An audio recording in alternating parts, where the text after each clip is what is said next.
ગુજરાત એટીએસની તપાસ દરમિયાન સામે આવ્યું છે કે ઝડપાયેલા આરોપીઓ પ્રતિબંધિત આતંકવાદી સંગઠન જૈશ-એ-મોહમ્મદ સાથે સંકળાયેલા હતા। તેઓ કાશ્મીરી સંપર્કો મારફતે નેટવર્ક વિસ્તારની દારુલ ઉલૂમ નામની સંસ્થાના માધ્યમથી લોકોને જોડાવાનો પ્રયાસ કરી રહ્યા હતા। તપાસ દરમિયાન ટેલિફોની પુરાવા, મસૂદ અરહઝ સંબંધિત પુસ્તકો, ઉશ્કેરણીજનક સાહિત્ય, આરોપીઓ દ્વારા લખાયેલા ફતવા તેમજ ટેરર ફંડિંગ સાથે જોડાયેલા પુરાવા પણ મળી આવ્યા હતા। પૂછપરછ દરમિયાન આરોપી આમીન શેરાની ખુલાસાની આધારે એટીએસે વધુ 5 આરોપીઓની ધરપકડ કરી છે, જેમાં એક આરોપી બિલાલ આબિદને અમદાવાદમાંથી જ્યારે અન્ય આરોપીઓને સિદ્ધપુર, વડગામ અને ભરૂચ સહિતના વિસ્તારોમાંથી ઝડપી પાડવામાં આવ્યો છે। તપાસમાં સામે આવ્યું છે કે આરોપીઓએ ગન પાવડર બનાવવા માટે જરૂરી સામગ્રી ઓનલાઈન અને સ્થાનિક બજારમાંથી ખરીદી હતી। તેઓ જંગલ જેવા નિર્જણ વિસ્તારમાં વિસ્ફોટના ટ્રાયલ કરતા હતા। એટીએસના જણાવ્યા મુજબ 3 વર્ષ પહેલા બિલાલે આમીમને એક પેનડ્રાઈવ આપી હતી, જેમાં મસૂદ અઝહર સંબંધિત સાહિત્ય તેમજ વિસ્ફોટ બનાવવાની માહિતી હતી। આ માહિતીના આધારે આરોપીઓ વિવિધ પ્રયોગ કરી રહ્યા હતા અને સુરક્ષા વ્યવસ્થાને નિષ્ફળ બનાવવાના પ્રયાસો કરી રહ્યા હોવાનું તપાસમાં સામે આવ્યું છે। કોર્ટે 5 આરોપીઓના 8 દિવસના પોલીસ રિમાન્ડ મંજૂર કર્યા છે। સમગ્ર કેસમાં અત્યાર સુધી કુલ 13 આરોપીઓની ધરપકડ થઈ ચૂકી છે અને એટીએસ દ્વારા વધુ તપાસ ચાલી રહી છે। આ બધાને ખબર છે કે થોડા ટાઈમ પહેલા ગુજરાત એટીએસ માં એક એફઆઈઆર રજીસ્ટર થઈ હતી, જે એફઆઈઆર નો બેકગ્રાઉન્ડ આવો હતો કે ડીવાયએસપી હર્ષ ઉપાધ્યાયને એક બાતમી મળી હતી કે કેટલાક ઇસમો જે છે જે બનાસકાંઠા, પાટણના અમુક એરિયાઓમાં રહે છે અને જૈશ-એ-મોહમ્મદના પાકિસ્તાની હેન્ડલર સાથે સંકળાયેલા છે। ઘણા બધા કાશ્મીરી લોકોથી પણ મળી રહ્યા છે। સાથે સાથે અહીંયા જૈશ-એ-મોહમ્મદના જે લિટરેચર છે એનો પ્રચાર પ્રસાર કરી રહ્યા છે। એક દારુલ ઉલૂમ ગુજરાત, જે કે જૈશ-એ-મોહમ્મદની અહીંયાની એક શાખા છે, એને બનાવીને એમાં મેમ્બર્સ જોડી રહ્યા છે। આ રીતની એક બાતમી મળી હતી, જેના ઉપર હ્યુમન ઇન્ટર ને પછી ટેકનિકલી જનરેટ કરવામાં આવેલો અને એના પરથી એક એફઆઈઆર કરવામાં આવેલી, જેમાંથી ટોટલ 8 આરોપીઓની અગાઉ અટક કરી હતી અને આ આરોપીઓ વિરુદ્ધમાં યુએપી અને બીએનએસના જુદા જુદા સેક્શનમાં એફઆઈઆર રજીસ્ટર કરી હતી। આ 8 આરોપીઓના 14 દિવસના આપણને રિમાન્ડ મળ્યા હતા। આ રિમાન્ડ દરમિયાન પણ આઈઓ દ્વારા ઘણી બધી જે ચીજો છે, જે કે પહેલા આપણને એના ટેલિફોનિક પુરાવા મળી આવ્યા હતા। સાથે સાથે એના ઘરોથી જૈશ-એ-મોહમ્મદના ઝંડાઓ, મૌલાના મસૂદ અઝહરની, જે કે જૈશ-એ-મોહમ્મદના એક આતંકવાદી છે, એની કિતાબો, આ જે 8 આરોપીઓ છે એને દ્વારા જે લખેલ ખતો હતા એના હેન્ડરાઇટિંગમાં હતા, એનો પણ ઓરિજિનલ જે કોપી છે એ લોકો દ્વારા જે ગુજરાતી ટ્રાન્સલેશન કરવામાં આવી રહેલ હતો એ મળી આવેલો। સાથે સાથે જે ટેરર ફંડિંગના નામે એ જે અહેમદ અને ઇબ્રાહીમના જે પૈસા મળ્યા હતા એમાંથી જે બાકી રહેલ 1,30,000 રૂપિયાની પણ રિકવરી કરવામાં આવેલી। સાથે સાથે ઘણા બધા જે વિટનેસીસ હતા જેના પાસેથી આ લોકોએ ઘરની જે સર્ચ કરતા હતા એ બધું તપાસવામાં આવેલ હતો।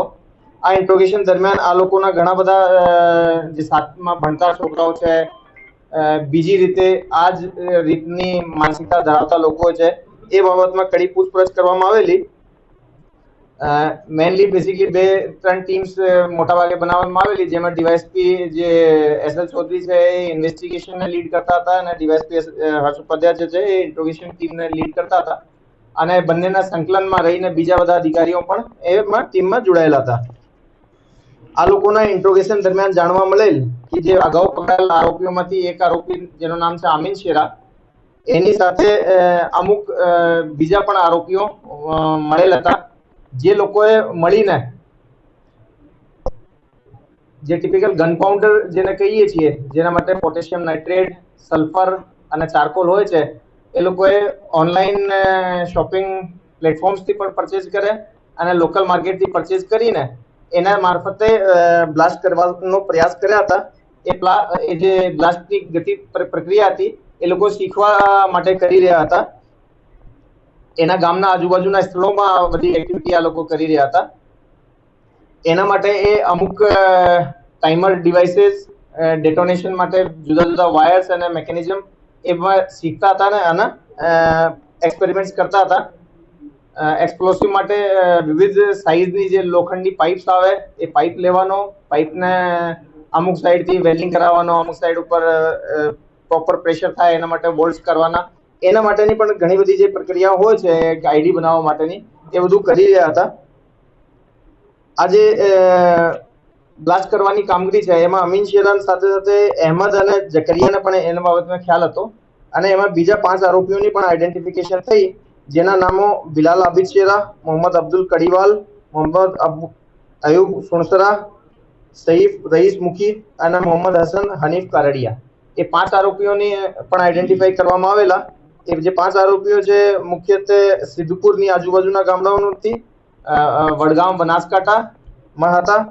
એની ધરપકડ કરતી વખતે એમાંથી એક આરોપી બિલાલ આબિદને અમે અમદાવાદથી લીધા. એ જમિયત ઉલ ઉલુમ મદરસા ગઢાથી ભણેલ છે. અયુબ કડેવાલ દેવબંધ સહારનપુરમાં પણ ભણેલ છે અને સાથે સાથે આ ખડિયાસન અબુલ હસન મદરસામાં પણ હતો. મોહમ્મદ અયુબ સુનસરાને અમે દારુલ ઉલુમ માટલીવાલા ભરૂચથી લીધા છે. શફી રઈસ મુકીને હાલમાં દાબેલ નવસારીથી લીધેલા છે અને મોહમ્મદ હસન હનીફ કારડિયા એને પણ દારુલ ઉલુમ માટલીવાલા મદરસા ભરૂચથી લીધેલા છે. એ રીતે ઘણી બધી જગ્યાઓ પર આ જે છે ઓપરેશન ચાલતો હતો. એમાં દરેક જગ્યાની જે લોકલ પોલીસ છે આની પણ મદદ લેવામાં આવેલી.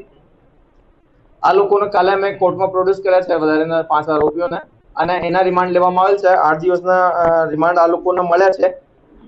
શરૂઆતમાં જાણવા મળેલ છે કે જે બિલાલ છે, બિલાલ દ્વારા આમીનને શરૂઆતી 3 વર્ષ પહેલા એક પેનડ્રાઈવ આપવામાં આવેલી હતી, જેમાં મૌલાના મસૂદ અઝહર અને જૈશ એ મોહમ્મદનો જે બીજો જે લિટરેચર છે એનો એ બહુ મોટો કમ્પાઇલેશન છે. એમાંથી અમુક કિતાબોની આ લોકોએ પ્રિન્ટ આઉટ કાઢીને આપસમાં વેચણી કરતા હતા. અને આ જે એક્સપ્લોસિવના આઈડિયા છે એ કિતાબ છે આમાંથી કે અકેલા મુજાહિદ જિહાદ कैसे કરે, આ બુક અને એ સિવાયની થોડી ઘણી એનાથી મળતી જુલતી બુક્સમાં આ બધી ડેટોનેશનની પ્રક્રિયાઓ, એક્સપ્લોસિવ શું લેવાનો, આ બધી પ્રક્રિયાઓ પર કામ કરતા હતા. કુલ મલાઈને કહી શકાય કે આ ગુજરાત એટીએસની કામગીરીથી એક એ મોડ્યુલ જે કે બહારથી પણ સંપર્કમાં હતો અને જાતેથી અહીંયા પણ લિટરેચરના બેસિસ ઉપર એક્સપ્લોસિવ માટે એક્સપેરિમેન્ટ કરતો હતો. એના સમય ઉપર પકડી લેવામાં આવેલ છે. તો કુલ મળીને એમાં 13 આરોપીઓની હાલ સુધી અટક થઈ ગઈ છે. નહીં, એ જે એક્સપેરિમેન્ટ વાળું કામ છે એમાં એ લોકો હેન્ડલરની બજાય જાતેથી કરી રહ્યા હતા અને એની અંદર એ હાલ આ એક્સપેરિમેન્ટ શીખી રહ્યા હતા કે કઈ રીતે વિધાઉટ ફેલ એક્સપેરિમેન્ટ સક્સેસફુલ થાય. એમાં એક્સપ્લોસિવને સળગાવવાનો, ટાઈમર લગાવીને, ઘડી લગાવીને ડેટોનેટ કરવાનો, એ બધું એક્સપેરિમેન્ટ કરી રહ્યા હતા. હાલ સુધીની તપાસમાં એ લોકો કોઈ ટાર્ગેટનું નામ અમને મળેલ નથી. અમે આના જે રેડિકલાઇઝેશનના લેવલ ઉપરથી કોઈનો મુખ્ય યા કમ મુખ્ય નહીં કહી શકાય. જે આપણે શરૂઆતના 8 આરોપી પકડ્યા હતા એ ટાઈમ ઉપર અહેમદ અને ઇબ્રાહિમ એ બંને બહુ વધારે રેડિકલ લાગતા હતા અને એ લોકોએ ફોરેન હેન્ડલર જોડે કોન્ટેક્ટમાં હતા. ડ્યુરિંગ ઇન્વેસ્ટિગેશન જાણવા મળ્યું કે જે મોહમ્મદ સાઉદી છે એ પણ ફોરેન હેન્ડલર જોડે જોડાઈને એ પર્ટિક્યુલર એની રીતે પણ રેડિકલ થયેલ. જે મૌલવી ફોજાન છે એ લગભગ 15. અશ્વિન લિંબાચિયા, દૃષ્ટિકોણ ન્યૂઝ, અમદાવાદ.